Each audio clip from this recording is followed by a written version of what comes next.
खबर शामिल करते हैं, सियालकोट से रिपोर्ट कर रहे हैं Saqlainur Rehman, anchor person PNP sports news.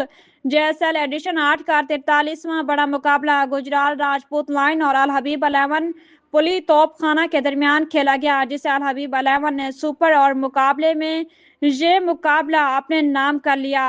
पहले बल्लेबाजी करते हुए अल हबीब 11 ने 157 रन का हदफ सेट किया, जिसमें कप्तान हसनैन ने 37, फैजान ने 28 रन बनाए।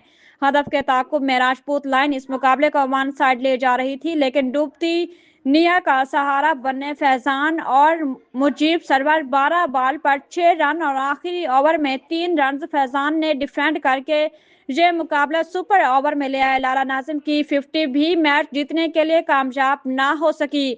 सुपर ओवर में अकील लेफ्टी बेहतरीन बॉलिंग सिर्फ 6 रन दिए, जवाब में लारा सुपर हीरो उनके छक्के ने उस मुकाबले को जितवाने में अहम किरदार अदा किया। Man of the match GSL owner and sponsor Rana Sarfaraz Rajput और फात टीपू की जानिब से 10,000 का इनाम लारा, फैजान और मुजीब को दिया गया, जबकि match changing performance Rajput family की जानिब से कप्तान हसनैन तालिब को 2,000 रुपये इनाम दिया गया। मुकाबला जीतने पर टीम ओनर स्पॉन्सर की जानिब से तमाम खिलाड़ियों और मीडिया एम्पायर्स को इनामात दिए गए। सुपर 16 की पहली कामयाबी पर मुबारकबाद पेश करते हुए हाजी मोहम्मद नासिर कादरी